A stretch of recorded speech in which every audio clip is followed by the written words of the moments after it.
Good morning. So the other day I was looking for sins, and I went on the web and I pulled up the list of the 7 deadly sins: lust, gluttony, greed, sloth, wrath, envy, and pride. But I wanted more sins, so I went onto Google and I found this site called Sin List. Wow, I mean, they weren't kidding. Up popped a staggering list of 667 sins. Now, I didn't get a chance to go through all of them. As far as I can tell, they had all the big ones there, but there was a bunch that I thought were pretty questionable. Didn't quite make the sin cut list as far as I was concerned, but I'm not God, so who knows? But there was one sin I didn't see, and it's a big one. And it is a deadly sin for the church, and it is at times embedded in our tradition, and it's perpetrated by people like me, that being clergy. And it is the sin of making God boring and God unloving. And it is accompanied by the second deadly sin of the church, which is to make the spiritual life boring and unloving. So, now that I'm on the other side of summer vacation, did you ever play tennis with somebody who is really good and it made you a better tennis player? And did you ever play tennis with somebody who's really bad and it made you a worse tennis player? The same thing applies to God. Did you ever try to play with an exciting, loving God, and that gives you an exciting, loving spiritual life? And did you ever try to play with a boring, judgmental, and unloving God, and you know where you're going? Boring, judgmental, and unloving. So, the Bible tells us God is love, right? But this love is not placid or boring. The fires of divine love that created all that is and hold it all together is something that we struggle to get into word.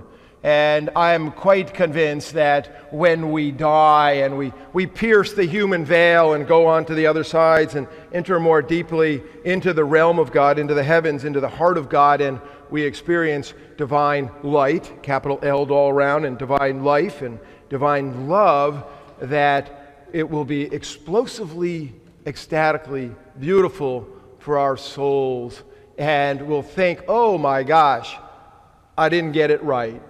I went to church and I got this kind of boring God. Now, we might see that, Paul in his second letter to the Corinthians, when he talks about being caught up in the third heaven, and he heard things that could not be told, and it would take only the presence of God, of course, to silence Paul. So, we all know, because we were taught this, we are made in the image of God. And we know that God doesn't look like us, so what does that mean? So what that really means is that we are made in the image of love, and the very purpose of our lives is to represent and reflect and refract that divine love through our lives, right? So our souls are created in love and for love, and they find their only true satisfaction through loving. So, whatever you read, this is the truth. We are wired for love, right? When we receive love, oftentimes good things happen. If you read the research, it shows that the experience of a baby being loved is foundational and fundamental to human development, to how this baby grows up into an adult. And we also know that when we give, just the very process of giving love, we gain life. Research overwhelming in both cases here.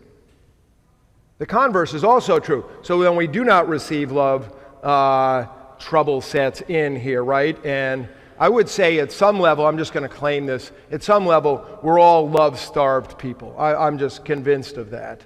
But there are some that have it worse than others, and some experience a profound love deficit disorder. And that same research also shows that when a baby does not receive love right from the start, it can have a lifelong crippling effect on their development of their adulthood. And we see this also in the perpetrators of heinous crimes, for instance. oftentimes these are adults who grew up in very unloving and battered circumstances.